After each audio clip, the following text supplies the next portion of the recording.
Ladies and gentlemen, boys and girls, it is time for another Who the Said That? What is a man? A miserable little pile of secrets. Who the said that? What is a man? A miserable, is a little miserable, or just a miserable little pile of secrets. Could be Jermaine Greer. What?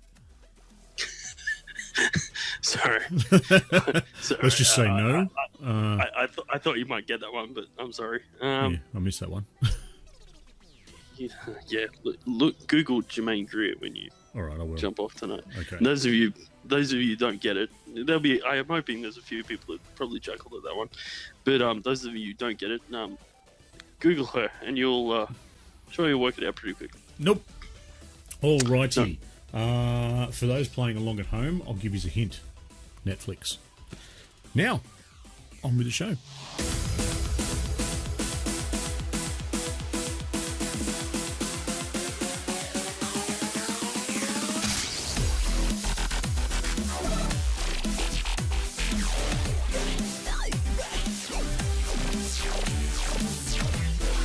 Welcome to episode 239 of the Aussie Gamers Express video game podcast. Today is Thursday the 15th of November 2018. I am your host Snoogs, and here with me, flying solo, is my co-host Grejio. How are you, bro? Yo. Yeah, not too bad. Pretty good. Solo, so... Happy Thursday. Yeah, happy Thursday to you. Yeah, you've had a nice little drinky poo of bourbon, and I'm drinking water. Okay, editing Lucas here, jumping in pretty early this week, but just have to say that I am now implementing a banned word list, and the first one to go on that list is drinky poo. Drinky poo is no longer allowed to be uttered during this podcast. All right, back to the show. Yeah, I'm on to my second. We've only just started. Well, it's going to be a good show just then. in case. Alrighty, well, before we start, here is this week's show in preview. We have video game discussion, followed by my nice little quick one of Off the Cuff. Then we've got everyone's favourite segment, What's That Sound? And closing out the show, as always, is Last Words. Now, on to video game discussion.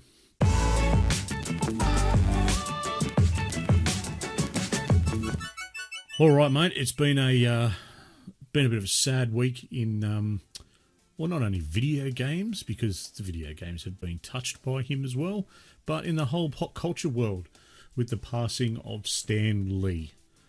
Yeah. It's, this is a sad day for what I would assume for most people who listen to this. I mean, I know it's sad for me, being a big fan of his work from such a young age. Very much so. I'm trying to think of how young I was when I first... Well, to be fair, like, if you talk about even just coming across a character that he created, like, how old could you say you were? Like, how long have you known about SpiderMan? Or, yeah. Like, I remember the insurgence of the X-Men into Australia in the 90s. That I was in primary school when that happened. We're both 80s babies, and I dare say that early 80s, I know I was into comic books from a very early age. My favourite comic book isn't a Stan Lee book, or it isn't a Stan Lee character, but he still, shaped that entire world to be something different and something that was more than just, for kids, and it was for all generations. It was very brilliant, and I do have to say a big thank you to yourself as well, mate, because on our Facebook page, we did put up a memorial thing for him, and, thanks for the memory, Stan. I posted in there that I hope they had his next few cameos sorted out. Yep. Because, quite frankly, I'm not mature enough to go without. I don't think I could get that part yet. But yes, you've confirmed he's in the Marvels for the foreseeable future. Yep. Now, to be fair, I was running off secondhand information on that one myself, but I've dug and confirmed it.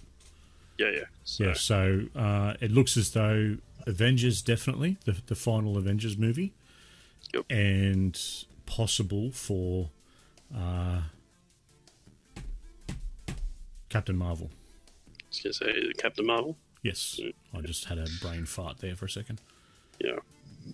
So it'd be nice because he's had some wonderful. To be fair, he's had some really cool cameos. I found it's one of those things that would be really easy just to jam him in anywhere and do it really ham-fistedly.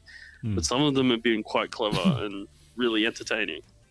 Do you know that he's only ever played a character from his comics once in all his cameos? Oh, really? Yes. And which one was it? From the Fantastic Four, when he was the Mailman. Right. So the Mailman's actually a recurring character. I can't for the life of me remember the name, but it's a recurring character in the comics. There you go. And yeah, so he's got his own name, and he talks to what was it, Mr. Fantastic, Stretch Armstrong, whatever his name was. Yep. And Mr. Fantastic. Mr. Fantastic. There you go. Yeah, so something pretty cool. A little bit of inside knowledge there. Someone come across. I found Very that cool. when I was digging to see if he'd been in, if he was still, his cameos were all done. Apparently, the cameos that they've got left were all shot on one day. Yeah, that's what I heard. 95. As well. He was he was getting on a bit, but they still said he was brilliant to be around. It was a man that just oozed positivity and energy whenever you're around him. So, mate, rest easy. A big Excelsior and proof that one person can indeed change the world. So, definitely. Well done. Do you remember your first Marvel comic? No, not really. I do. I do. What was it? It was number 2 of 3. It was a trilogy of comics, but I had number 2 of Wolverine versus the Punisher. Oh. Yeah. Funnily enough, I remember I had it when I was quite young. I got it in a show bag, funnily enough, at the Easter show. Mm-hmm. And it was a comic book show bag, whatever, and they gave you a free comic, and this was one of them. And I remember reading it, and as you can imagine, it was quite a violent comic, to say the least, for someone who was in primary school to have. They're not exactly characters that are backwards. No, and some of the characters, like those were the good guys. The bad guys had to be even worse than those two, and they were very violent. Like there was some very graphic murders that went on in that comic book. Funnily enough, it disappeared mysteriously.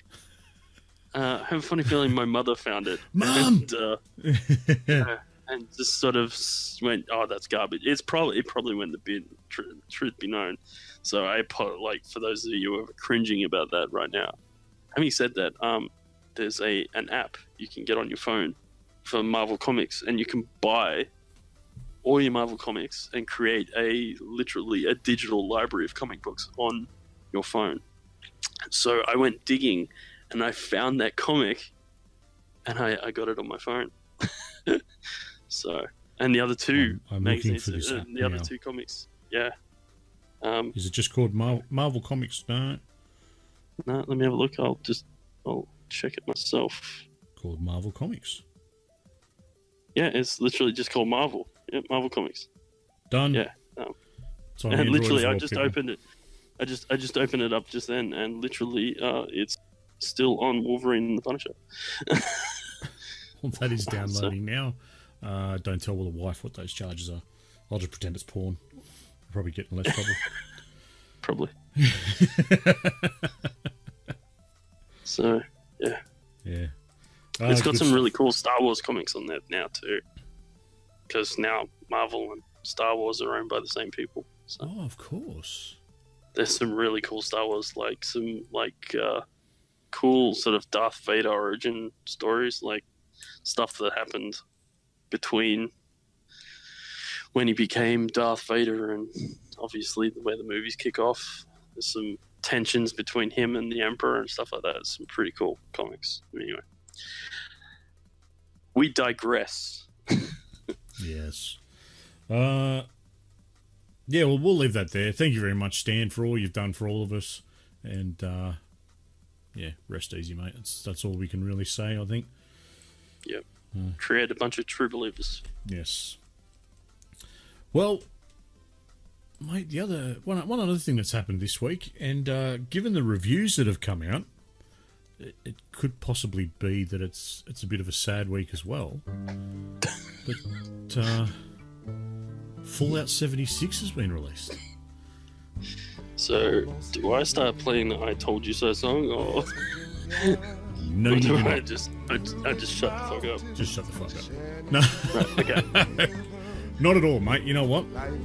As you can all hear in the background, we've got the soundtrack starting, going along. This song actually plays as you're traversing the landscape, which I think is pretty cool. And I did find myself singing along to it once or twice. But I'll give you a bit of a breakdown. So I've had now a couple of hours. So let's call it 3. Okay, 3 hours out in the wasteland, which really in any Fallout game means nothing. Nothing at all. I've jumped into it, and my first night of playing it played for about an hour and a half. It kicked off at about 20 to 12. I could actually get in and started streaming it. Excuse me. Had a few people drop in, and I'll be honest, that first night, it wasn't all that much chop. It felt like a slightly prettier version of Fallout 4. Kind of like what Fallout 4 would look like on a high-end PC, pretty much. The landscape, everything, it's all Fallout. Everything feels like Fallout 4 did, and even more so to, back to 3, or it feels all very Fallout. Yep. Like anyone that has played a Fallout game, whether it be Vegas 3 or 4, you'll instantly feel at home. I didn't bother, dicking around with the character creation too much, because I did have a couple of people watching, and there's no point me sitting there for an hour and people will just get bored. So I got out into the wasteland and took off. There is a story there, but you're following the old overseer's footsteps, and you've got to go and find a few little things. So pretty much what I've done in true me style, I've gotten to the point where I found my camp, and then I've taken off, as I do in all these sorts of games. My next part of the mission is to the southeast. I'm currently trekking north-northwest. So, a couple of problems that I've got. Well, really, only one problem that I've got. It's not very densely populated. So, you know how there was talk about there was no NPCs, everything was going to be like what you find is going to be your little quests and all that sort of stuff. You feel alone.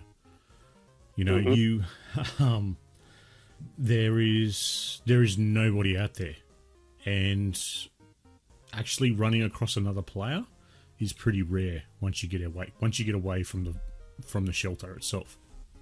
Yep. Or from the vault itself.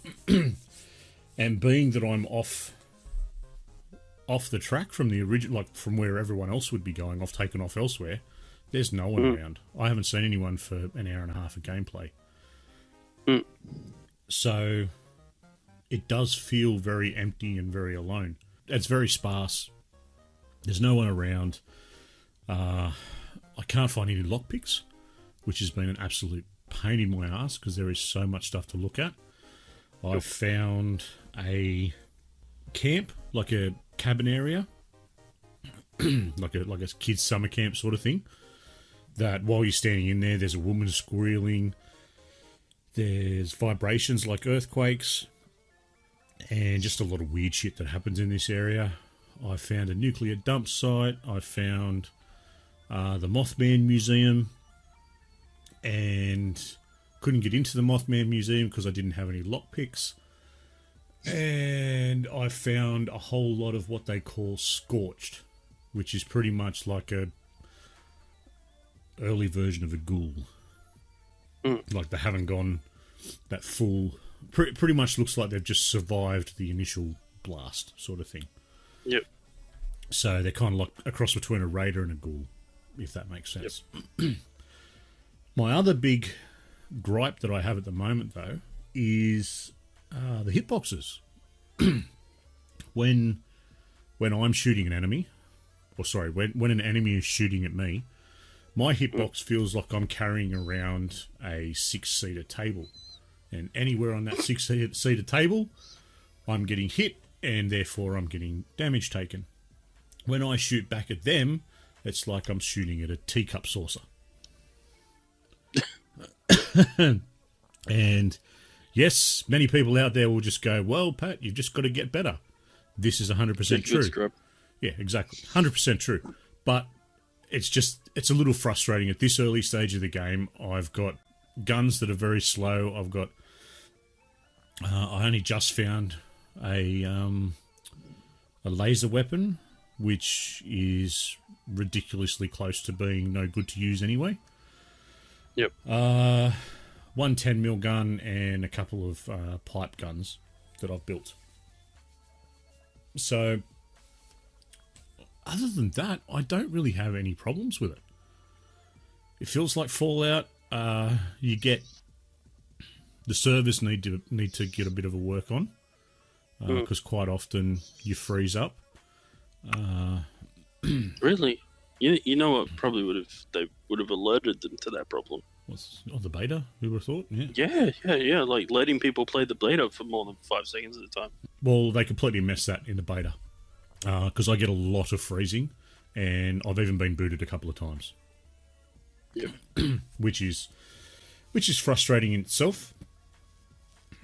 But luckily you get put back in kind of where you were. You don't get thrust. Like, it's not like you go all the way back to your camp. Yep. Yeah. So, other than that, the scores that it's been getting, I don't think they're fair. 22% out of a possible 100. Things like this. Yep. A lot of negativity, a lot of hatred for it. I don't think that's fair. Really? Yeah, 100%. I'll stand behind this, and I'm going to review Fallout 76. There'll be a video up, if not already, shortly. And pretty much my feelings on the game so far are, it's a good game. It feels like a Fallout game. But my overall feeling is very flat. I'm not aching for it. I'm not, I really want to go and play that. I've got to go and do this. I've got to go and explore that area. I've got to do this. I've got to do that.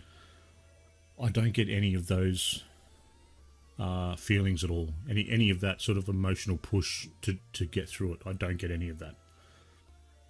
And I think that's what a lot of people are expecting. And it just doesn't happen. Well, to be fair, this was where my concern came, especially when they said there was no NPCs in the game. I know a lot of people, like, and I guess I jumped to Destiny as an example, Destiny 1, and how much hatred, like, they copped. Now, there's some other reasons around the whole Destiny hatred when it came to story, but there was a lot of story. You just had to sit and read it. Yes. And a lot of people don't like to read, and a lot of people don't like to. There's not a form of gameplay that is accessible. It's good for those people that like to sit and they like to delve into lore, and they're happy to read through script. Mm-hmm. But when you delete NPCs from the game and someone's not talking to you, and animatedly telling you part of the story, it's hard to get involved into it. And I have a feeling that maybe is some of the problem when this game comes about. A lot of your story is driven from computers and letters and stuff like that, and that's how the story is driven. Yeah, and I think a lot of people struggle with that. Very, very, very much so. But on the flip side, you've got to remember Fallout or Vault 76 is the first vault to open after the bombs drop. So you're the first people out into the world to go and explore and to do all this and do all that. So it does very much give you that sense. Because the only other things floating around are robots, Protectrons, is it Mr. Handy, is it? The butler? Yep, that sort of thing. And you can talk to all of them. Yep. Obviously, if you're near a Protectron that's in protection mode, they're going to shoot you.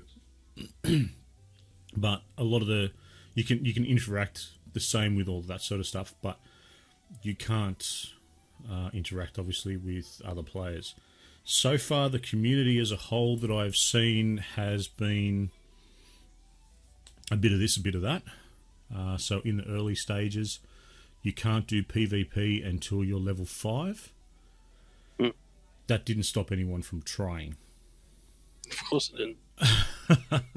So there was a few times, because you start off and you've got nothing, and you're trying to scrape together and find this, find that, and trying to find all these bits and pieces. When you leave the vault, as you leave, there's things to pick up along the way. And as I was walking out, there was actually another person there who'd started at the same time I did, which I thought was pretty cool in itself. And we left the vault together. Ended up, they invited me to the team once I got out, and we went running around for a little while and did that until I got bored and went and did what I do. That was kind of cool, but because it's so early on, you hear gunshots, and I thought, someone needs some help. So I went, running towards the gunshots, thinking, either I could help them bring down somebody else and get the gun that person's using, or they kill the other vault dweller and I'll take whatever shit they've got. Yep. And no, it was two of them just shooting at each other. Yep. Just running around. You couldn't do anything at that stage, just trying to take pot shots. So whether they were mates or whatnot, I don't know, but that's just what was happening. A few things that could help. The voice chat, I think, needs a bit of a tweak. I couldn't hear anybody. So I don't know what was going on there. I am playing it on the Xbox, but for some reason, you could see a little icon come up to say that they were talking, but I couldn't hear anybody. And being that there were stages when there was, 8, 10 people in an area, you'd think you'd hear someone. So I don't know what was going on there, whether that was just an early on thing, because like I said, it was, this was midnight, the day of release, so I was on very early. And I think they're going to have to put NPCs in it. Yeah. Just whether it be like they want this game to go on forever. They've talked about this being a long-term thing. Then it needs to sort of build like Elder Scrolls Online has, where it has areas that are full of people that are, that you can go and do quests for and go along that way. It needs to have that progression. And I'd like to see the world progress like that. I think that'd be good. Yeah. Well, that was the point I was making about the make. I mean, they've hinted that they're going to... The map is going to be evolving due to playing out how everyone's sort of playing on the map and whatnot. Yeah. So I'm assuming that if they're really trying to bang home this whole you're the first ones out and you're all lonely, that over time you're going to feel that the world's populating the more time you guys spend in it, because it's got to do that. You can't continue being lonely the entire time and I know how that sounds, seeing as though literally you're generally the lone survivor in any situation in a Fallout game. But still, it needs to evolve, it needs to grow. But how they do that will either make or break this game. But by the sounds of it, for the most part, people are.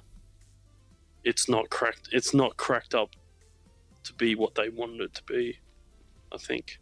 Yeah, look, a lot of people are slinging hate all around. Yeah.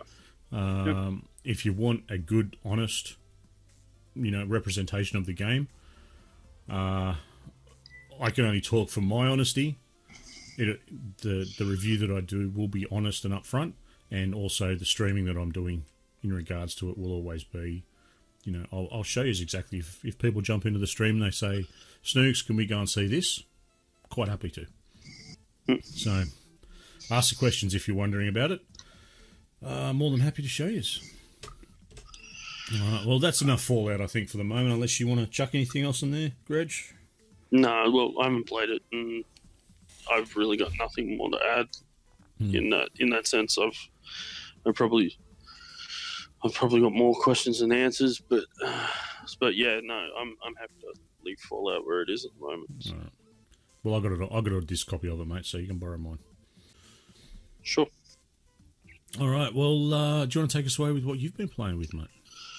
I should say what game you've been playing. Well, I've split my time this week between my two big games, and this is going to be the story pretty much every week for the rest of the year, I would assume, at the very least, which is I will split it between Forza and RDR. Nice. And look, I'm happy as a pig in mud, to be honest. This is the good time of year for me.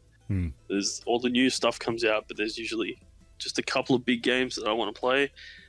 There's a couple that I'll happily play later down the track, but the two big ones this year are Horizon and RDR. And they're two genres they're two games that I've loved playing in the past and love playing.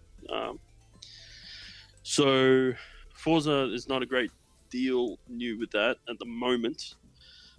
Essentially just playing Forzathon, creating liveries, and that's about it for Forza within the world of me playing it. There is some new stuff coming in the coming weeks. So there's what's called a service check. They're calling it a service check. It's their third update to the game. Mm-hmm. We had an update only a couple of weeks ago that added the one of the things that added was the course creator. Yes, I remember. That was update 2. Update 3 seems like it's going to be a bit more technical in fixing bugs and glitches and stuff like that. A bit more back end, you reckon? Yeah, a bit more back end. They're saying that the game has been out now long enough where they've got enough feedback to start trying to implement some of the fixing some of the issues that people are having. And there are. It's not a perfect game. There's some glitches that have stopped people getting achievements and stuff like that, and they say that stuff is stuff they're looking at fixing, along with other parts of the game that are kind of broken or easy to sort of manipulate to break the game. But some of the more interesting things attached to this service check is for the first time in quite some time, and I mean, I couldn't even tell you how long Forza has been, and I'm very happy about this. They're updating a bit of the car customization, especially around painting cars. Yes, I remember we spoke about this on the weekend. On the weekend, we did, didn't we? Yeah. Yeah, we did. So there's some new painting options. There's more detail in the painting of the car itself, so the car will be broken up into a few more pieces that you can paint individually. One of the rumors I've been hearing is cars that are already a two-tone color, you'll be able to paint those individual tones. So if it's say Bugatti Veyron, for instance, generally they're a two-tone car. There'll be two different colors on the car itself, and usually when you paint it in Forza, once you pick a color, it'll just whitewash everything in that color. Yep. So you'll lose that two-tone, and if you want to create the two-tone, you'll have to go in and create sort of like the livery stickers and shape them, layers, yeah. the vinyl layers, and shape them until you've got roughly what it was to begin with. To try and cut down, I assume, on some of the layer numbers to create those things. They're moving around it with paint. Another thing that I know the community of livery creators have been asking for, and for a long time, is an update to wheel painting and being able to paint individual parts of the wheels. They're apparently allowing, they've created a system to allow that now. How in depth, I'm not sure, but time will tell. And they're adding some new rims. Oh my goodness. They're adding new rims. So that's another thing that seems to be really slow. They add cars every year, every game. There's new cars, but it seems we're stuck with the same rims for a good couple of games before they update the library. Well, it's time for an update. There's 41 new rims from 22 different companies. So that's a big influx of rims, which is pretty cool. Yeah, that is pretty big. So in gameplay wise, with this, they're tweaking. They said they're tweaking some of the Forzathon stuff. Mm-hmm. There's 8 more cars for Car Pass.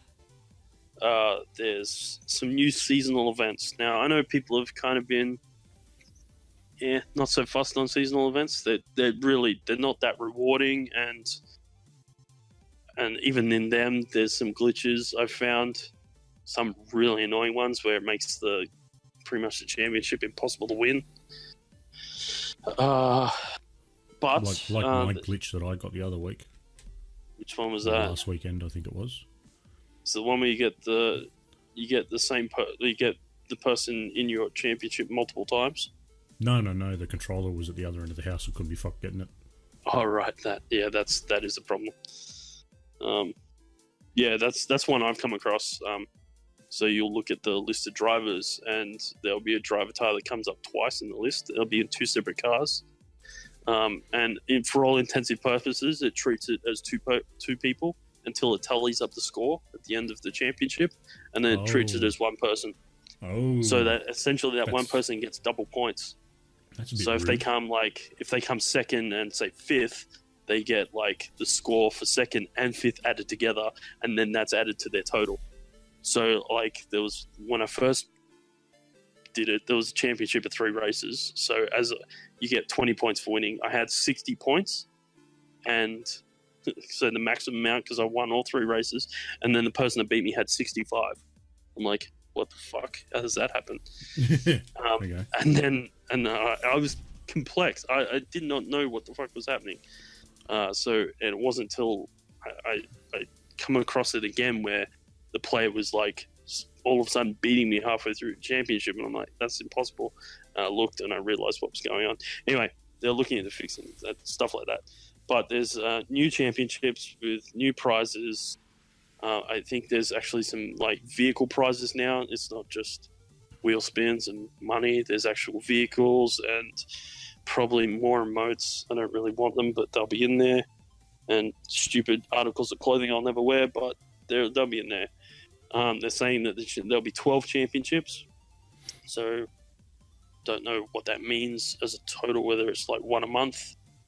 I assume that's what it'll be. It'll be 1 a month, or maybe it's three every week. Who knows? And there'll be specific tunes. I think it's probably 3 a week now. I think about it. There'll be. They say you'll need to tune your car specifically for the championship. So I'm gathering there'll be some tight restrictions about the car you can use in the championship to help create a challenge. Outside of all that, get those tuners really involved in it. yeah, exactly. Yeah. It's probably pushing that a bit more. Outside of that, there's 3 new Hoonigan cars coming. That's for everyone. That's outside of Car Pass. They won't be locked behind Car Pass. A lot of the Hoonigan cars that have been out already have been locked behind Car Pass, and you've got to buy a Car Pass to get them. There's some coming, and they'll be available for everyone to play with, not just those that have it. So that's the service check. On top of that, the other thing we'll be getting in the coming weeks, it will actually be dropping on December 13th, is their first DLC, which is called Fortune Island. Fortune Island. Fortune Island. So, for those that haven't played previous Forza Horizon games with DLCs, generally the DLC is in a separate part of... They create a whole new world, essentially, a new area.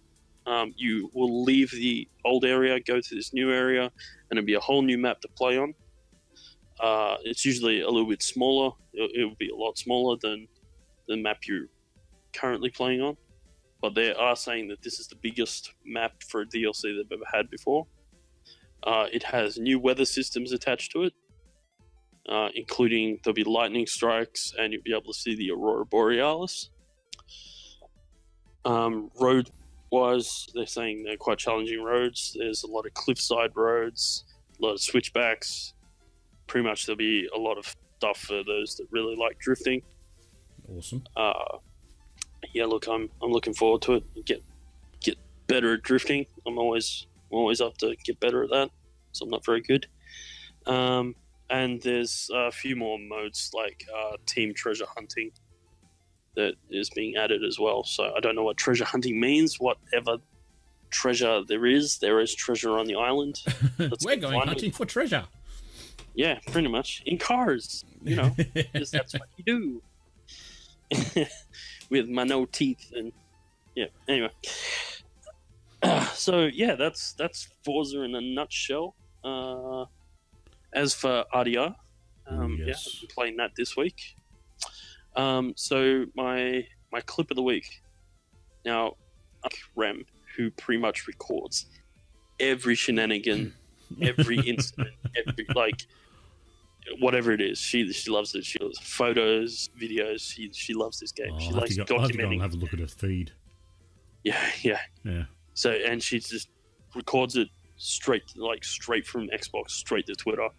I don't know. I don't use that feature very often, but I don't think I've used it yet. But she's used it throughout this game. She loves it, right? But I have something that it was worthy of making a clip. Yeah. So, I don't know if you come across this, but riding along, person crying out for help. They stagger out of wherever they're from, and they're looking in pretty bad shape. You get down, you got to help them. I thought I just had to give them some medicine to help them feel better.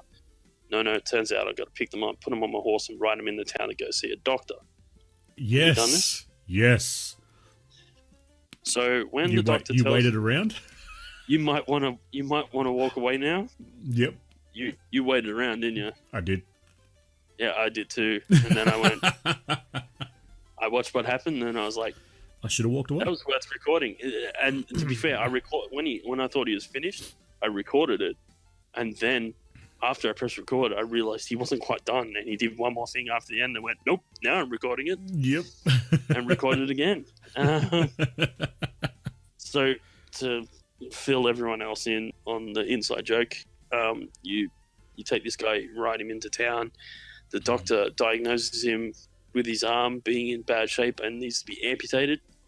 Doctor informs you that you might want to walk away and not watch this. And the sickos, me and Pat are. We sat and we watched. He amputates the arm. Bandages the stump, which I thought he was done. No, he wasn't. Then picks up the arm and tosses it in the trash. Yep. Literally just drops it in the waste paper basket. Just goes, there you go. Literally, there's this metallic sound of it just hitting the... I just went, I got to record that. That is seriously twisted. The only thing I regret not doing is at that point I just walked away. Like I didn't think too much more of it. But rewatching it, I went, "Why didn't I go and try and pick up the arm? Why didn't I do that? Walk over and just go and try and I'll slap him. Maybe I could have used it. Who knows? Pick my own nose with it. I don't know. It's like stick it up my sleeve and like shake people's hands and just and then pull away and go, oh my arm. I did find the cabin in the one you told me not to go in. Which one? You got a pretty mouth one. Oh yes. Right. So yeah, he was sitting on a rocking chair. It was late at night. I rode past. He's like, "Hey, buddy, it gets mighty lonely out there." And I went, "I know who you are." He's like, "Come here, get some food." So I jumped off my horse, pulled out my shiny pump action shotgun, and the moment he turned his back on me, I ventilated him. And you know what? Felt better for it? I lost karma doing it. I went, hang on, why am I losing karma for killing a rapist? Well, he wasn't a rapist yet. Well, I didn't know he was a rapist. I'm assuming that's what they're playing on. But I'm just like, nah, come on. There's got to be some sort of all-knowing person that went, no, you did the right thing. You done good. I'm hoping there's like a Me Too movement in the game, and they're just like, no, you did the right thing, and it comes back to reward me later. Good stuff. Have you been seeing all the Easter eggs that they've been finding? Look, I've seen some of them. I haven't, and to be fair, the only one I've sort of gone and looked for myself was I just happened to be in the area at night when I went back to the House of the Dead that I told you about, and you told me there was.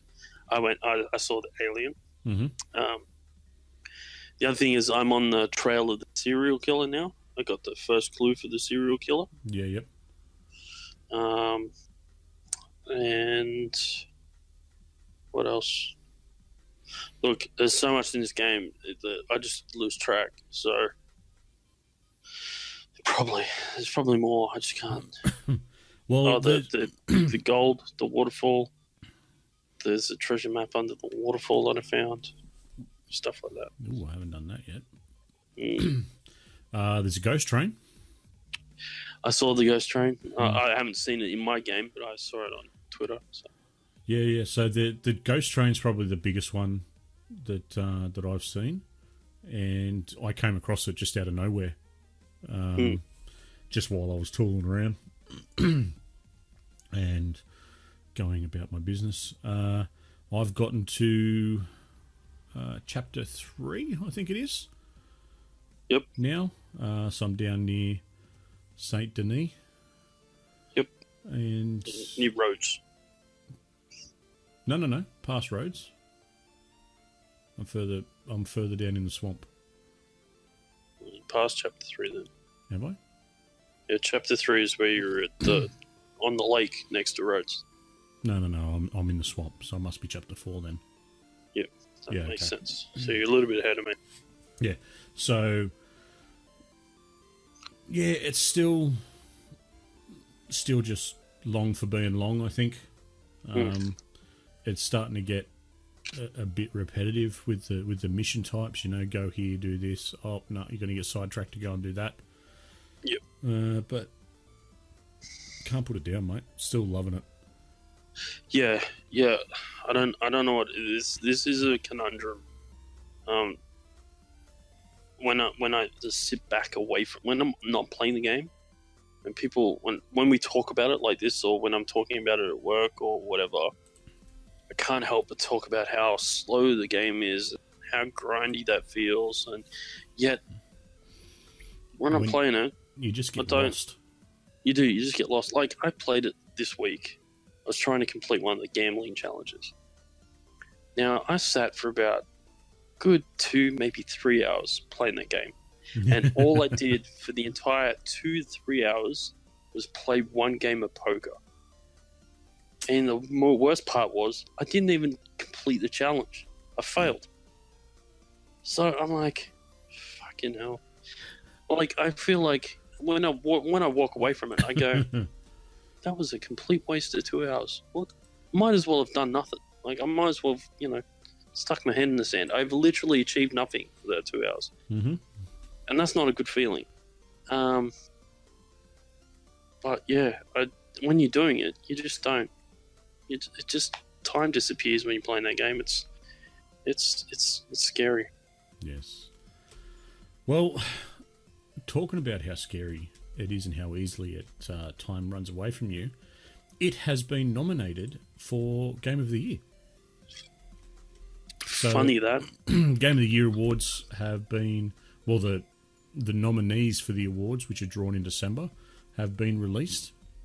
Game of the Year, we have Assassin's Creed Odyssey, a game called Celeste, which I'm not aware of, God of War, SpiderMan, Monster Hunter World, and Red Dead Redemption.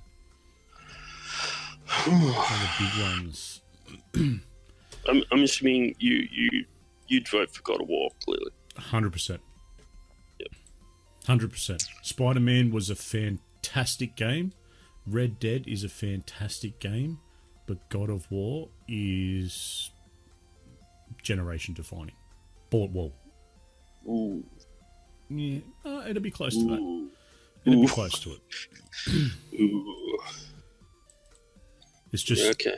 Yeah, brilliant story, brilliant gameplay, carrying on from an older series, and a new twist on the series. It just had everything that you could want. Really. See, when people say that it was like generation defining, this is for me. This is the test. I go, really? Is this game the Last of Us of this generation? Is it?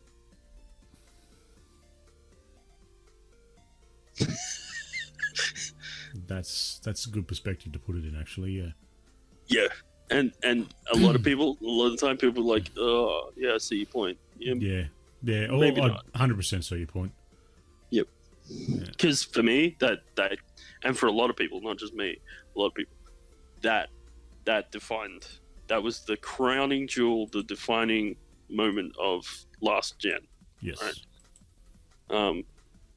Yeah. So, and so much so that it carried across into this gen, and still held up. Like, can you imagine God of War moving into next gen and still holding up? Yeah, I could. Yeah, fair enough. Look, there's no right or wrong answer to that. I mean, no, this I know. is going to be purely personal preference, but because for me, I wouldn't say it is. Like, from what I've played, it was enough for me to walk away and go, yeah, no, that's not going to work for me. Yeah, so that's the big thing. It's not for everyone. Yep. Whereas something like Spider-Man, anyone could pick up and play. Yep. Because, the big thing is God of War is quite a broody and violent game. And, something like The Last of Us had that whole father-daughter sort of feel to it. But even though God of War's got the father-son, it's still very war. It's still quite violent. And see, for me, The Last of Us had every box ticked. It was beautiful.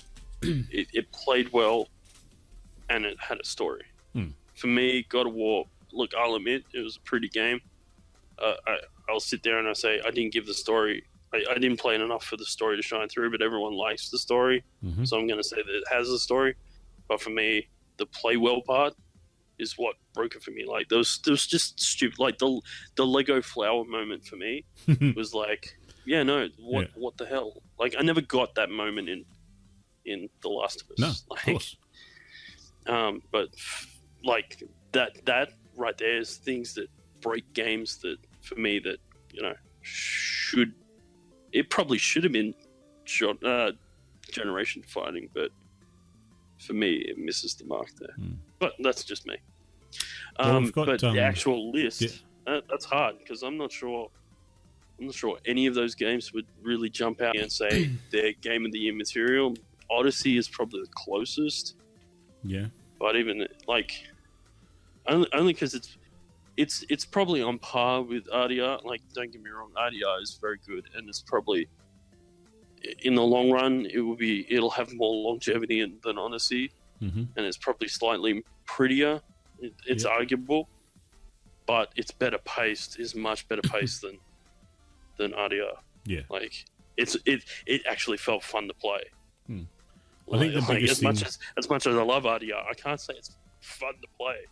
Like it's not. There's moments that are fun, but as a whole, it feels like a chore at times. Yeah, I think God of War, SpiderMan, and even Monster Hunter to some degree, they're single platform games, so they're PS4 exclusives. So that could hurt them. It's just, I think. I really think Red Dead's going to walk away with it just because it has been a global phenomenon. I think it will too. Yeah, I think it will too. Purely for the fact of it's on its sales alone, you could say that. Like, yeah, it's just been an absolute phenomenon. Yeah, that's right. And in a walk away, regardless of what I think or what you think of it, it's going to walk away with it. Yeah, I think so. We've got some. I've only taken down 2. There's a whole lot of things you can have a look at. I'll put a link in the show notes below where you can go and have a look at all the things and vote for your favourites amongst them. You've also got Best Multiplayer Game. Call of Duty Black Ops 4. No surprises there. Fortnite. Again, no surprises. Should it really be allowed because it's just been updating? It's still hasn't come out of beta. Monster Hunter, Sea of Thieves, and Destiny 2 Forsaken. Wow. Yeah. So look, as much as I didn't like Fortnite, I think Fortnite will win. Like, as far as I'm concerned, Black Ops might pip it. I think it'll be up between Fortnite. It's the new flavor. Yeah. Yeah, I think it's got the flavor of the month vote. But to be fair, like, as much as you can say all that stuff about Fortnite, but the fact is, it has been going from strength to strength the entire time. Yes, and I still play a lot of it. Yeah, that's right. So Destiny can be at the bottom as far as I'm concerned. Destiny 2 Forsaken has, it's redefined what Destiny 2 was in my eyes, but I don't have the deep-seated connection that you do, and sort of knowledge. I'm happy to accept that Forsaken is probably great, but that's probably because Forsaken is actually Destiny 2 as opposed to Destiny 1.5 we've been playing for like the last 6 to 12 months. Yep. However long the game's out been now, I've lost track. Just over 12 months. Lucas will correct me here, but actually, that reminds me, I do have to make a correction. Apparently, so Lucas had a crack at me about my rant last week about the whole Diablo 3 Command and Conquer fucking comparison. Yeah. So he was telling me that I probably did say that Diablo 3 came out like 3 years ago or something like that. I think I oversimplified it by saying something along those lines. It actually came out in 2012, so it's been out for about 6 years. Don't worry, mate. When you get to our age, they all blend into one. Yeah, exactly. And I said, but at the same time, I think I oversimplified the whole Command and Conquer thing. I said I think I've been waiting 10 years. When I actually did it, it was nearly 20 years. And I said, so regardless of whether I got my stats right or wrong, my point remains. These guys are complaining about having to wait 6 years for a game when I've been waiting 20 years for a game, and I still managed to not fucking lose my shit at the developer. He will then go on to say that, it's hard to make that claim when, obviously there was a big sort of press about the whole Diablo thing, and obviously the Blizzard thing was hyped up and the media got a hold of it, and just because that was advertised and put out there, that doesn't mean that the hate from CNC fans wasn't out there when CNC Rivals was brought out. But like I said, that may or may not be true, but we can't tell because it wasn't actually recorded or measured in any kind of way that would where you can compare the two evenly. However, I said to him, "Don't let the facts get in the way of a good rant." So I stand by what I said, even though my things are a bit skewed. But I did say I would correct it. I would correct myself publicly and make sure everyone knew that the details are now correct. It's 6 years they've been waiting. I've been waiting almost 20. So my point still stands. Yes.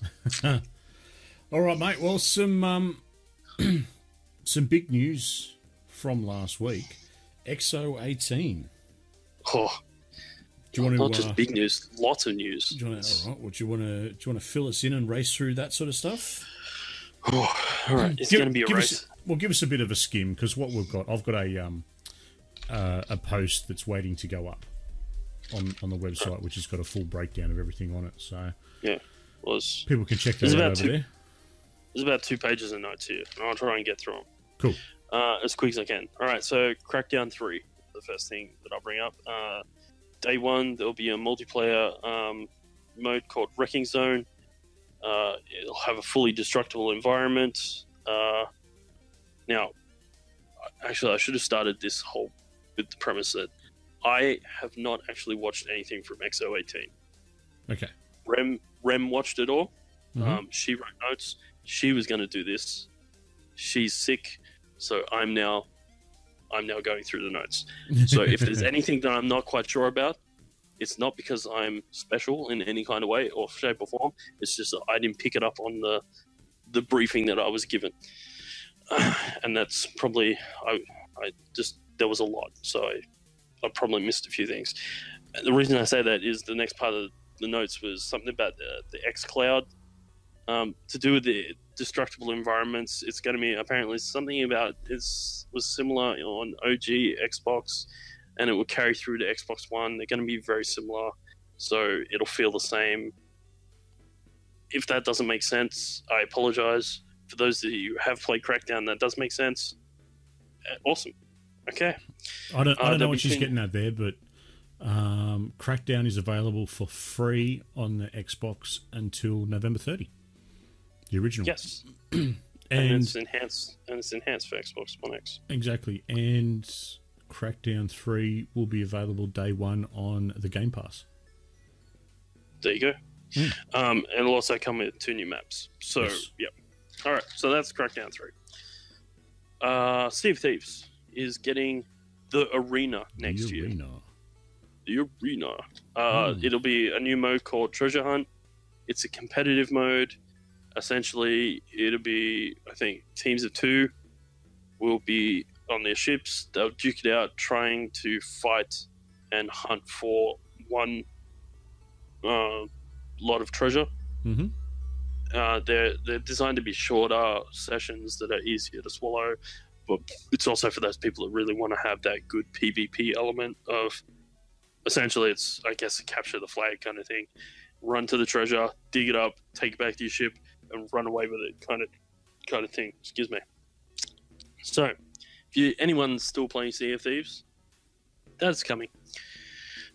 For everyone else, Jump Force is coming in February 2019. It's, from what I can tell, it's their beat-em-up game coming. Yes. So fighting game with a plethora of anime characters. That's right. That's that one. Yes. Okay. So they're saying that it's really easy to get into. They talked about it. All the players have a common layout, control layout kind of thing, but but it's different moves.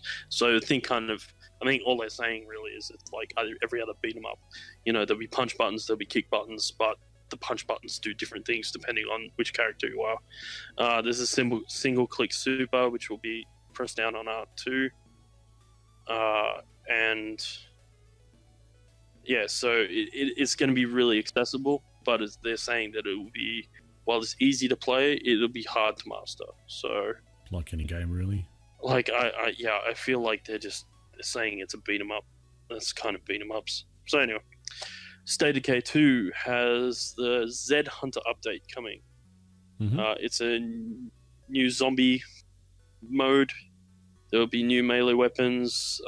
There's also some new community content stuff coming.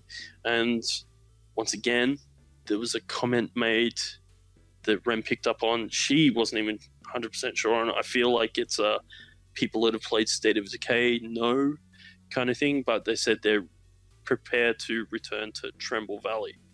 So, for those that know, yeah, that could be a good thing, could be a bad thing. I don't know. Run with that. Just run with it. Just run. Look, if you know what it is and you're excited about it, let us know. Hell, educate me. I can't know everything. I like to pretend I do, but I don't. So, and editing Lucas will go, ha, you admitted it. Ha ha, you admitted it. Screw you. All right. Just Cause 4. So, we've already talked a bit about Just Cause 4 already, but the new things that I'll highlight is all the weapons have alternate fires, and they're about as ridiculous as you can imagine. So they showed off sniper rifle shooting as a sniper rifle, but when you use the alt button, it fires remote bombs. So you can literally just sit there, and they fire they don't lob, they fire like a sniper round. They're just straight there kind of thing, and they lined up a bridge and then set them all off and blew up the bridge. So there's that. There's more vehicles like a telescopic crane and the usual plethora of jets, ships, tanks, and all that jazz. It's more destructible environment than we're used to. They've pretty much said if you can think it, you can do it. They've really tried to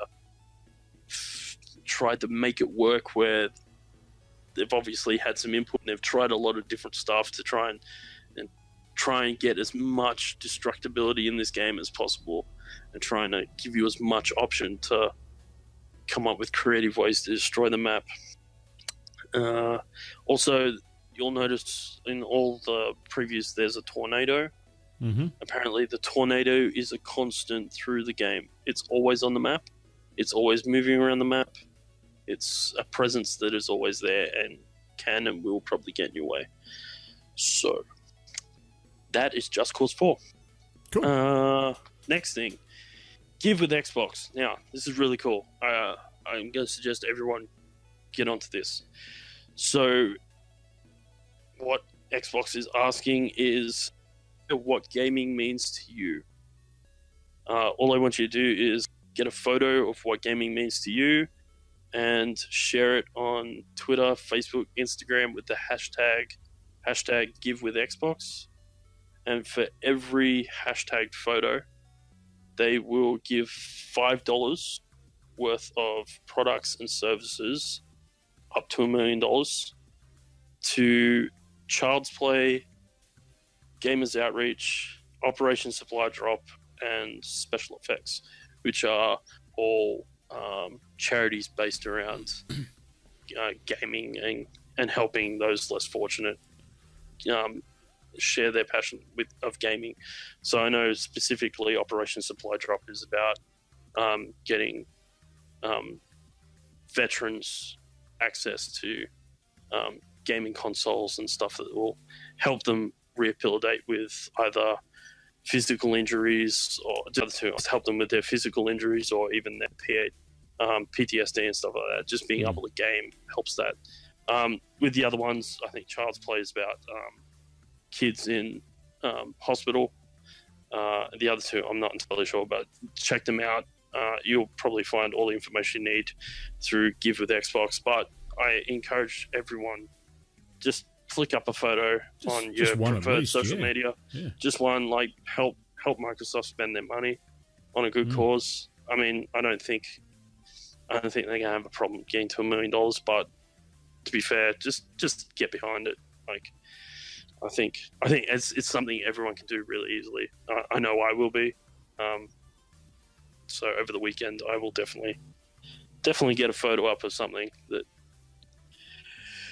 about what gaming means to me. So, all right, next, ID at Xbox.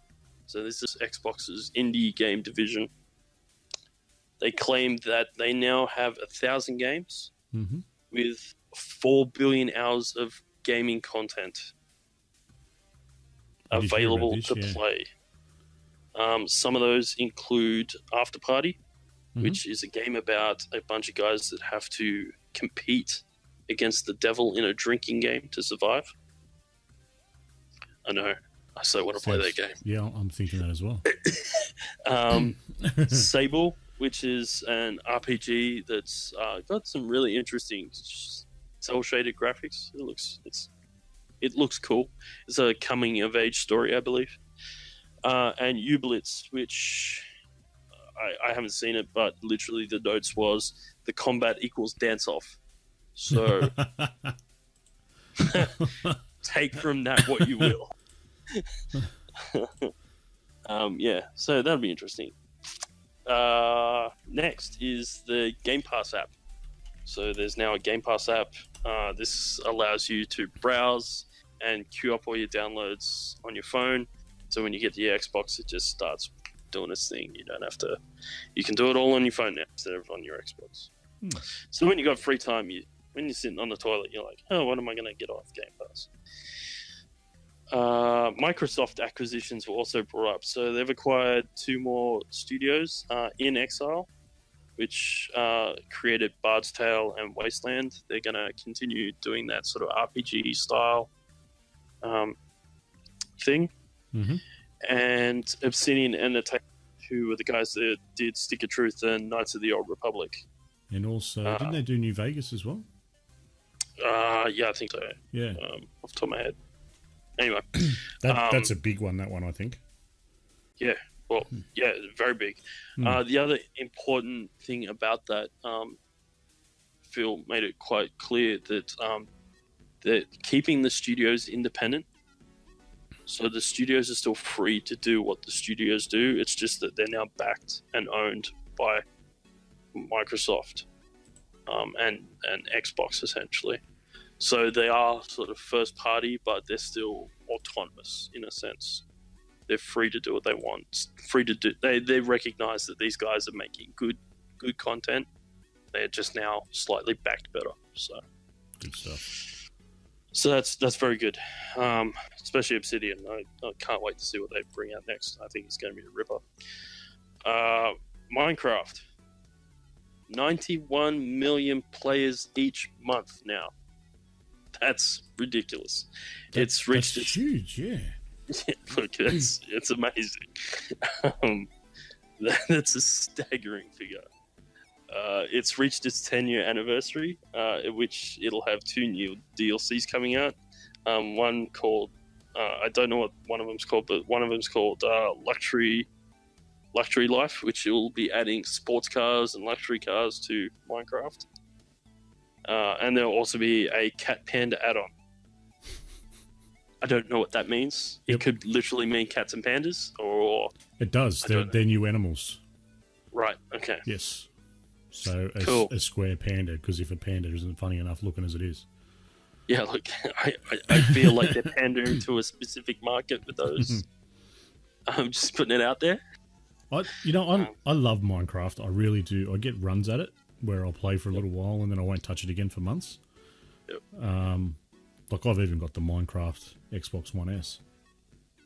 Because it's just because it was cool and it's not just a plain boring white or black one.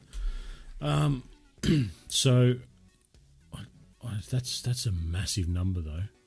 Yeah, 91 million each month. Huge. That's just a month of players. That's insane. Right. So Shadows of Tomb Raider has the Lava Flooded Forge challenge coming.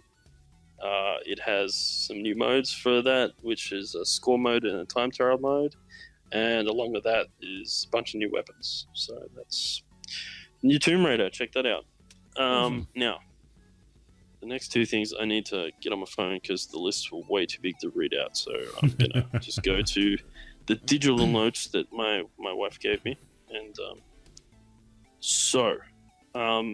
the first list is games that are coming with mouse and keyboard support with this new Razer deal. There's Bombage Brigade Crew, Children of Mortar, Minion Master, DayZ, Team Rock Galactic, Strange Brigade, Warhammer Vermintide 2, Moonlighter, Vigor, Wargroove, Warface, War Thunder, Xmorph's defense, Fortnite. Now, with Fortnite have stated that they are lobbying mouse and keyboard players separate to control PC. players. Yep.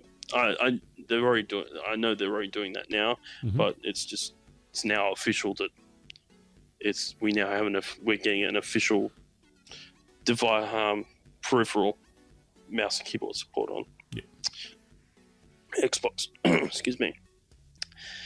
Game Pass. It's got a list of new games coming.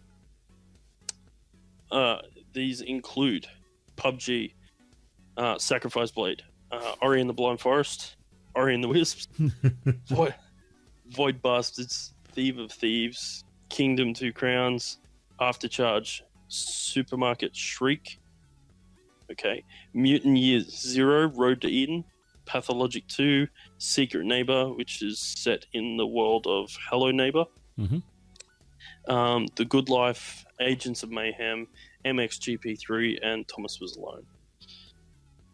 I'm surprised Agents of Mayhem made it in there. Yeah, look. That was, well, every gaming store I know that I've been into are trying to get rid of them all. Yeah, look. So, to finish up, now, look, there's more news. There's much. EXO has a lot more, and I had to carve out a lot to get that little amount of information. Look, some of it we'll talk about in the coming weeks. Other parts you'll just go and check it out on. It'll be on YouTube. It'll be on Twitter. It'll be on everywhere. So just look up XO18 and you'll be able to see all the videos of stuff that I've talked about. All that. But what I will finish on is actually a discussion about Game Pass that Phil had. He had some stats. Now I don't have them on me, but he was saying they were looking at the stats, and for all those that gave him shit about, and all the haters that were giving Game Pass shit about, why would people buy the game when they can just pay the subscription and get the games for free? Why would anyone buy games from there here on in? He says the data concludes that their sales are up. Oh, of course he's going to say that, though. But what he's saying is, he goes, they're watching trends, and he goes, sales are up on games because people are actually playing them and deciding that they're worthwhile buying. He's also saying that we're watching trends because they already know what people play. Yes. Because this was the big thing I took out of what he said. He said, we know what people play, but we're also watching now what they're branching out into different genres of game because they're free to play, and because of that, they're now buying other games that are associated with those other genres that they wouldn't have normally played. So, look, yes, there's going to be some marketing spin on that from Phil's end. He's going to, of course, he's going to say it's a success. He's not going to come up and say it's a failure. Well, you look at it this way, right? Forza's probably not a good thing for you. Sea of Thieves. Okay? Yep. Sea of Thieves, you go and you're not really sure about it. It looks a bit cartoony. So you go, all right, well, I've got 3 months of Game Pass. Let's just try it out. 3 months of Game Pass costs you $30, and you try it for 3 months. I don't see a lot of people that would switch out Game Pass to go and just buy that one game. Oh, no, I don't think so at all. It just... That's not a decision you make. However, if you weren't committed to Game Pass, like you weren't committed to the idea, and there are people out there that wouldn't be committed to the idea, but they tried it. They either had a free crack at it, like the majority of people on Xbox, they had a month of free. If you're not committed to it, there would have been games you would have played and gone, actually, no, that's worthwhile buying. And while I don't have Game Pass anymore, I'll go buy them. Yeah, there would have been a few like that. So there would have been plenty like that. There is also the other thing that he didn't mention, at least not that I know of, is that while you get the games for free, none of the DLC's free. No. So there's a bunch of people that are buying DLCs for games that they would have never bought, but are trying on Game Pass, found they liked the game, and then went, you know what, it's worth spending the money on the DLC. So it's still making money for, like, to say that it's a failure. And to be fair, the amount of people that said, you know, why would they put Horizon 4 day one on Game Pass? That's insane. But look, you know, I have Game Pass and I still bought the game. Yeah. I mean, admittedly, I'm the hardcore fan, but I know the hardcore fans buy it. That doesn't, having Game Pass doesn't stop you from buying the games that you really want, because, you know, there's other advantages to owning the game. And the bottom line is, if it's on Game Pass, it's not guaranteed you get to keep it. No, they can rotate it out, and they do. There are plenty of games that have been rotated out already. So if you want to keep playing them, you got to buy them. Yeah, there's been a couple that I was playing. Yep, and look, you either you enjoyed them enough to buy it, or you weren't really enjoying it enough to begin with. Oh, I'm a tight ass, mate. Yeah, look, I've got Game Pass for the next 9 months because I bought a 12-month subscription. So yep. I'll just try something else. But that's the joy of Game Pass, really. Yeah, you know? That's exactly right. That's exactly right. So, you know. All right. Well, we'll leave XO18 there. The last little thing that I've got on my list is the Australian Podcast Awards. Yeah. Now, I believe this has only just sort of started up recently. I think I don't recall seeing them previously, but we're in it. We're in it. We've submitted into the gaming category. Got to be in it to win it. You've got to be in it to win it. You've got to be in it to even get a look in. So we've been submitted in there. To be honest with you, I don't know a whole lot about it as yet because I just haven't had the time to research everything on there. But we're in there, so that's the first step done.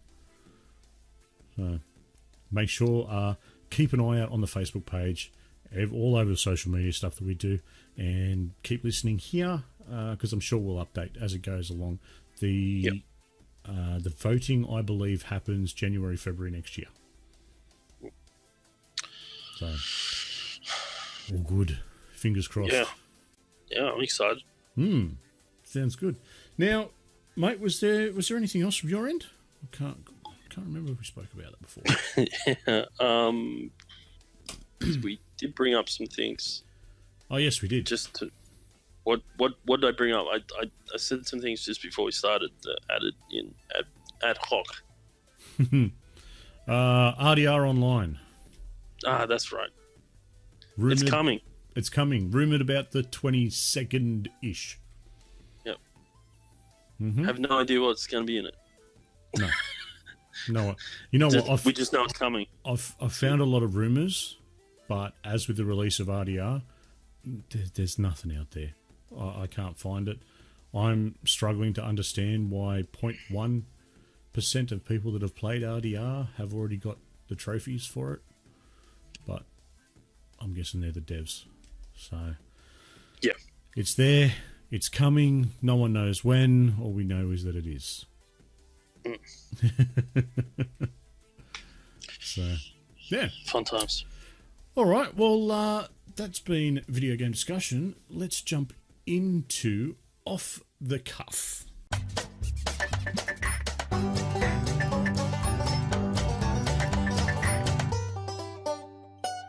All right, now, Off the Cuff is a little something that we throw together just to really have a chat about something different that's been going on in the gaming world for the last week.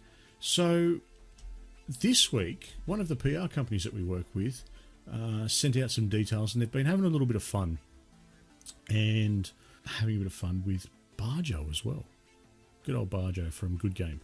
Barjo's a bit of a full-time streamer now, and as much of a lunatic as ever, really. So, mate, this one, so they sort of opened my eyes up and sent me through all this information. So, it's some information about Deliveroo. Now, just so we're all clear up front, they haven't sent me any Deliveroo vouchers or we haven't had any agreement or anything like that. This is just to have a bit of fun with some stuff that Barjo has done, and thought we could have a bit of a spin on it as well. So, Deliveroo. Neither of us have used it before. No. But this is what the general gist of it is. All right? Belting away, playing games, stuff that we always, cracking along, we've forgotten to eat. So I'm going to throw a couple of games out to you. What's the perfect meal to go with them? Oh. Alrighty, and then I'll tell you what Barjo's come up with as well. So, first one, of course, RDR2. Ooh, well, that's easy for me. That's got to be beans, right? Baked beans. Baked beans. Yeah, don't you eat baked beans while you're having a Western? I think you need to. That's a good point. Yeah, it's literally beans and whiskey. Yeah, I was going for whiskey and kangaroo jerky. Well, yeah, jerky. Yeah, jerky, like jerky, beans, and whiskey. And whiskey, and since I've been playing RDR, clearly canned sweet corn. Yeah, well, that's a given, really. Yeah, now. Yeah, anything that comes in a paste. Anything that you can find. Yeah. Look, I'll scavenge. I'm starting to look at the cat and go, Not only can I eat you, I can sell that lovely blue grey fur you have. Make a hat out of it. Make a kitty Trust hat. me, there's some days I threaten her with it. I'll turn you into a hat. Oh yeah, I've literally said I'll turn you into a hat a couple of times. Well, Barjo's go-to was ribs. Ribs. Yes. Yeah, fair enough. All right. Well, Fallout 76, mate. Ooh. What are you thinking for Fallout 76? For a drink, I could go for some of that Nuka-Cola that I made a few weeks ago. Nuka-Cola, yeah. I could start to sing sounds again. If you want my first instinctual answer, it was cockroaches. You can get those mail order bugs now. When you have like a high protein diet, you can now eat bugs for protein. Okay. And they're saying that's the future of food. This is how we're going to sustain our growing population. We're going to start eating bugs. So there is that. That's probably a bit too real. What would I Blamco cheese and macaroni. Blamco cheese and mac. Yeah. I mean, you probably can't get Blamco, so I'll take just cheese and mac. Yeah. Cheese and mac without the radiation. So I'm actually with Barjo on this one. I think wandering around the wastelands with my Nuka-Cola and one, I'd have to go with a big dirty burger. Yeah. See, yeah. Look, I'm kind of the topic here. We got to get it from Deliveroo, right? That's the purpose of this. Yeah. So I can get cheese and mac from Yeah. Memphis Barbecue Pit just down the road. Exactly. So I'm not sure Deliveroo go there, but yeah, look, there is a takeaway shop that gives me cheese and mac. Yeah. Good American cheese and mac too. Good American style. So it would be literally stuff out of. Anyway, all right. Next.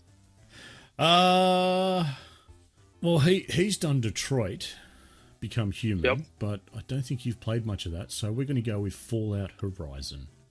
Oh, I might have an answer. Forza. No, go back to Detroit. Detroit? My instinct was sushi. Sushi? Yep. It seems like a very clean and futuristic kind of food. That does. Not that sushi is all that really futuristic. It's pretty freaking old, but it kind of feels like that, yeah. Those dystopian sort of futuristic sci-fi movies, sushi is usually a staple in those. That is, yeah. Because usually it's like the Asian population is literally overrun us in the future. So, yeah, well, mate, you know what? I'd probably agree with you on that one. Yep. What a budget pick? Vegan tacos. See, yep. Cross him off. Yep, yeah. He's out. Healthy food. Yep. He's never felt so alive, apparently. Tisk, tisk, for shame. Wow. Yeah, because you're so close to being throwing up. I know that's when I feel most alive, when I'm just about to throw up. Of course. Well, how about we go with Forza, mate? Ooh, Forza. All right. Well, you'd have to go with a NOS energy drink, right? Oh, I think so. I could go the Berry Mother, because I'm not allowed to. Yeah. Well, it's not that I can't drink it anymore. I feel like my heart's going to explode out my chest. Well, maybe you need that just to get over the line. Maybe. When you're on lap 50 of the Goliath, that's pretty much the only way you stay awake. That is true. So yeah, a NOS energy drink, and let's go with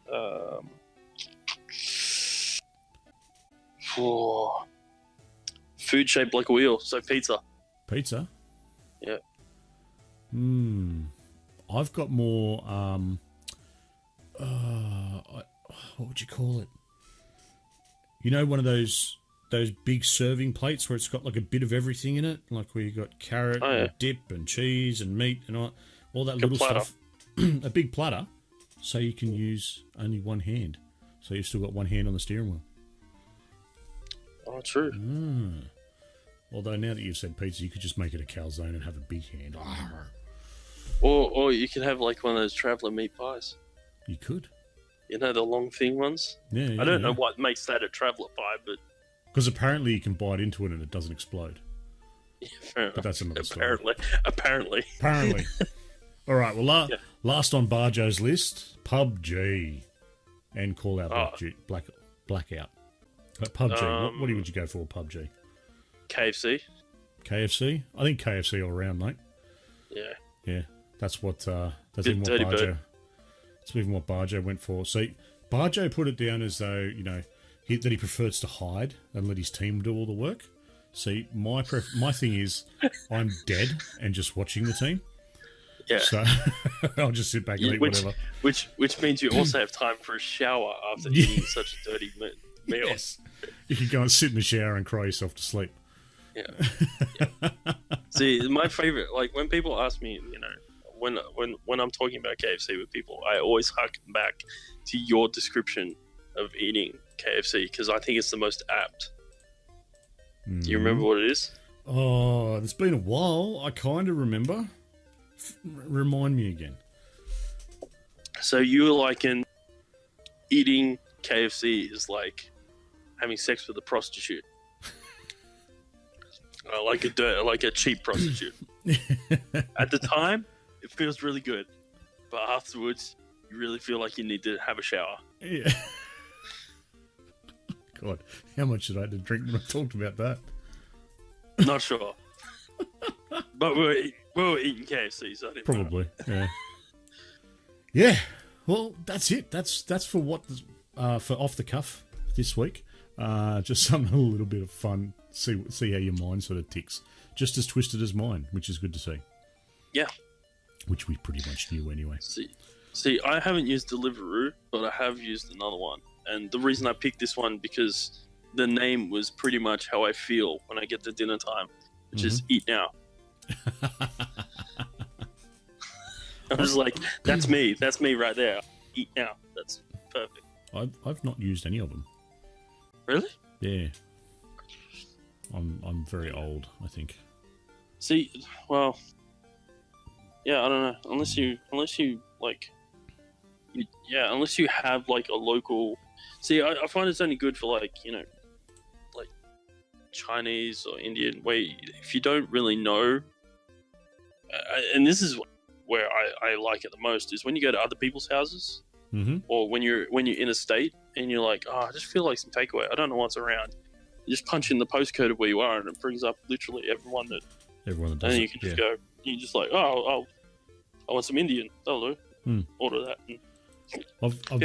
I've used one for a pickup for work stuff. Just because I've been at one appointment, and then I've ordered ahead so I could just go and pick it up and go to the next appointment. I've been doing a presentation or something. So I've used ones for pickup, but I haven't actually had anything delivered as yet. But I think I'll have to. Can I suggest? You know what? suggest try Eat Now. Now, not because I think it's any better than the others, but it has something that will appeal to you. Yes. And I can't believe that this is in there. This is how terrible it really is. You have achievements in their site. Congratulations on being a fatty. You've ordered KFC 25 times this month. Like I will open it up right now, and I will tell you what some of the achievements are, because I don't remember exactly what they are. But view my badges. They call them badges. Right? Because it's a badge of honor. Yeah, exactly. All right, so my badges, and they're ranked as well. Like there's easy, medium, and hard to get. Right. Mm-hmm. So my easy ones are reviewer, which means I've reviewed one meal on Eat Now. Yep. Web feed, order once using the Eat Now website. Reordered. Oh wow. Order a meal using the reorder feature. So I've literally just gone, I want the same thing. I can't believe I've got this one. Twice a day. Oh! Order twice on the same day. I don't remember doing that. Oh, you're starting to feel terrible about yourself. That's a medium too. That's not even hard. So that was my first medium. Another medium, Vagabond. Order from 15 different restaurants. Mm-hmm. Medium, Creature of Habit. Order the identical meal 3 times in a row. So I've literally reordered the same thing 3 times in a row. Yep. The 3 times I've used it. And I've got one hard, which is called Trailblazer. Be the first to order and write a review from a newly listed restaurant. Oh, look at you go. But, yeah, look, there's some other ones. Like, I'll read them. They're some ridiculous ones. So, High Roller. Spend over $1,000, not including delivery fees, on a single order. Ouch. Yep. Order in Western Australia and an Eastern state. Mm-hmm. It's called Quantum Leap. So you have to... Yep. What else have we got? On a bender, order on 3 consecutive days. Midnight snack. Order close to midnight. 30 minutes either side. Midnight reviewer, place a review close to midnight, 15 minutes either side. What else? Jet setter, order from 3 different states. So look, I could keep going. I'm sort of digressing now, but yeah, look, for those of you out there that Chivo whores, this is the ordering app for you. Well, for those that want to see a full breakdown of what Barjo got up to in regards to him playing around with it, because he actually streamed while he got these deliveries in very much true Barjo style. It's weird. It's Barjo. Let's be honest. Yeah, look. Good bloke, but yeah, weird. Just and you know what is his stream? While it's weird to me, it is quite funny as well. So. Check out our website, How to Sneak Eat with the Top Games of 2018. Have a look. Tell us what you think. Beauty. All right. Well, over to everyone's favourite segment. What's that sound?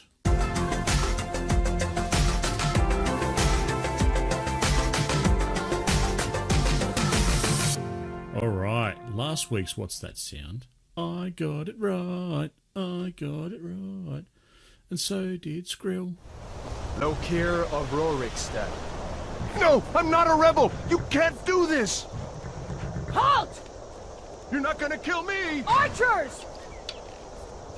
Anyone else feel like running? So that was What's That Sound from last week. As I said, I got it right. And Skrill did as well. Sent me a message via Discord. I didn't actually see anyone else flick one through. So if I have, I do apologise. If you have, and I haven't seen it, I apologise. As I say every week, flame me, go nuts, tell me that I was wrong. All right, you ready for this week's What Is That Sound? Fire away.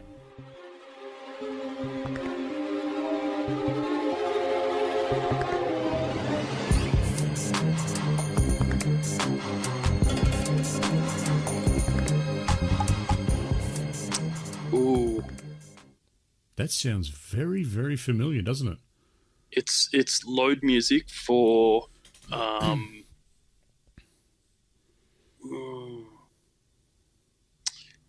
want to say it's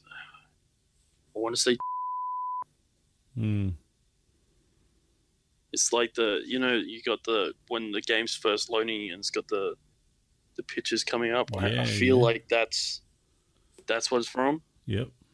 That's what I want to say. All right, well, let's have another listen.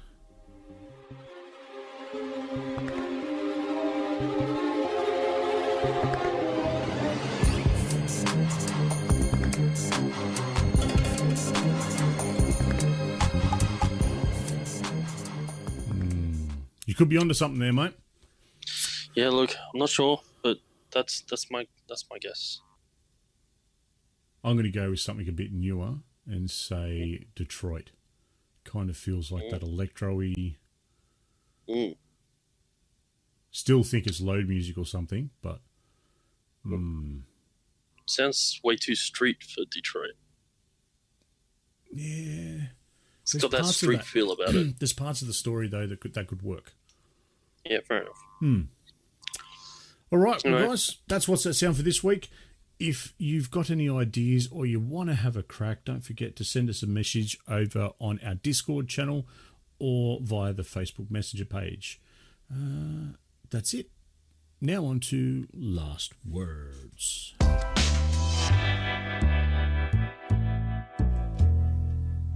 All right, mate. Who the said that? What is a man? A miserable little pile of secrets. Let me think. I did give the hint earlier on. That was Netflix. You did.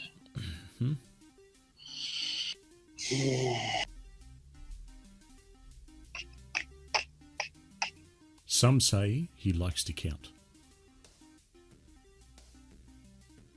To count? It is, of course, Dracula from Castlevania. Oh, so I was close with Jermaine Greer. I've still got to look who that is. Hold on. You will. Well, I'm going to Google that. Yeah, so that was Dracula from Castlevania. One of the newer ones, obviously. I can't remember what the extra bit was. So, yeah. Last words from you, mates. I don't have any much this week. Do you want to let us know what your code word is? Sure. So this week's code word is witch, which is based around the clue, which is The Witcher 2, Assassins of Kings. Witcher 2, Assassins of Kings. Yes, and I will just quickly open up the where is it? Code word clues. The list of code word clues are there. Silent Hill Homecoming. Did I not put up last week's? Obviously, I didn't. What was last week's? Let me look in my notes. It'll be in my notes. That's right. It was Dreamweb. That's right. That was the clue from last week. So we've had now Silent Hill Homecoming, Dreamweb, and now The Witcher 2, Assassins of Kings. I guess it really doesn't matter what the subtitle is. It's The Witcher 2. We all know The Witcher 2. So, so that's now 3 games. So if you're a clever clogs, then you might be able to start putting together a pattern of what these 3 games have in common. So beautiful. Well, as before with What's That Sound, guys, hit us up on our Discord channel or flick us a message over on Facebook if you've got any ideas. What was it? You get one guess a week? Yep, one guess a week. And if you guess it right, you get to pick the theme for the next secret. Rem's got this theme. Ooh. No, this is Skrill. Oh, Skrill beat it. Oh, well, of course. Yeah, Skrill got it last week. Skrill got it. Last one. Skrill beat Rem by minutes, I think. Awesome. And yeah, so this is his brainchild. I'm just putting the clues out. So. Nice, good stuff. All right, mate. Any other last words from yourself? I don't have much this week, so I'm all good to go. Well, I'm sorry to disappoint everyone again. I don't have a rant for this week. That's good. Pretty happy. That means it's a chill week. I'm happy. Yeah. Awesome. But I know most people enjoy my rants. So look, I'll watch endeavour to find something next week. Yes. Sorry, yeah, watch this space. It won't take long. Something will get there. Yeah, I'll give you a call out next week. It's more a matter of if, when. Yeah, not if. So. Beautiful. Well, thank you very much to everyone that has listened to the show, and especially those that are listening this far along. Special thanks to yourself, Greg. Thanks for joining me. Otherwise, I'll just be sitting here talking to a screen. To all of our listeners. I was doing that earlier. Yeah. Well, I disappeared for a minute. I have a funny feeling it might end up after the credits. It could do. To all of our listeners, feel free to continue any of the topics that we have discussed on this show on our Facebook page or the Discord channel. Links are in the podcast show notes and descriptions below. That's all from me. As always, I am Snoogs. And I have been Grejio. Sayers. Peace. Well, here we are once again at the end of this week's show. If you're still hungry for more video game content, then head over to the Aussie Gamers Express Facebook page and give us a like. We also have a heavy presence over on Twitter and YouTube, and their links are waiting for you in the podcast description. This podcast is available for your convenience through Spotify, iTunes, Stitcher, TuneIn Radio, and more. Thanks again for listening. Catch you all on the next episode of the Aussie Gamers Express Video Game Podcast.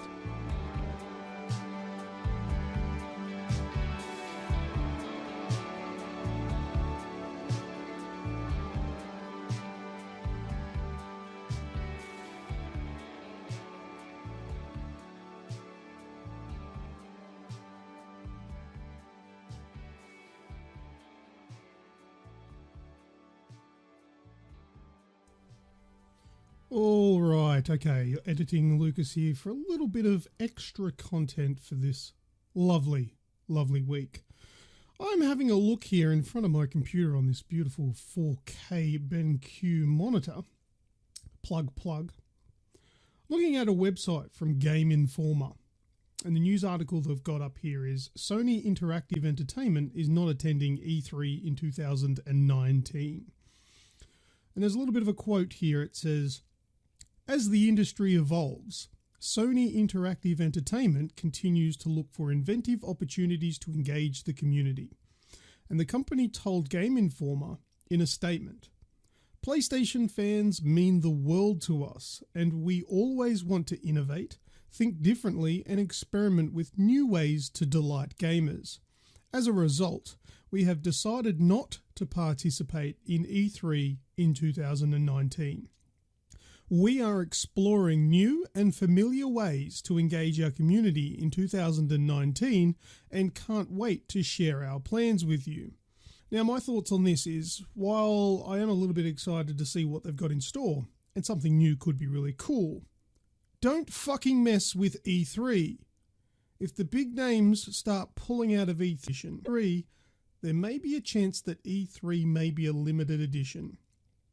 E3, to me, and I think I speak for a lot of gamers, is like Christmas time for a video game enthusiast. I can't wait for E3 to find out when the new or what the new consoles will be and what the biggest, latest and greatest video games will be. New content, new videos, new gameplay, trailers, all of the above. E3 is an amazing time for gamers. I don't understand where Sony are going pulling out of this. This is the first time in 25 years that Sony won't be there. It's not the first time that a game company has pulled out, but this is probably one of the biggest. And I'm not happy with it. I don't want E3 to die, because it is Christmas. We know every year roughly when it's going to be, and we look forward to it. I look forward to it. I really, really enjoy this coming together, this showing off of brand new games that we haven't seen before, and more of the games that we're excited for. I feel if the big companies like Sony, even Microsoft or Nintendo, Bethesda, all of the above, start backing out of E3 because they want to do their own thing, then I think this yearly excitement will slowly disappear, and we'll be stuck waiting and wanting until the individual companies decide, oh, well, okay, we've got something together, let's do it now. And it won't be as big and fantastical as E3 because they will be all separated. I'm not happy with this. Sony, I think you really do need to continue doing your E3 thing, but that's, look, obviously just one person's opinion. I'd like to hear other people's opinions, especially those that listen this far into the podcast. Your opinion is probably the most important. So go across to our Facebook or our Discord channel and let us know what you think about Sony ditching E3 in 2019. All right, well, that's all I've got for this little bit of extra content for this episode. And until next week, I'll see ya.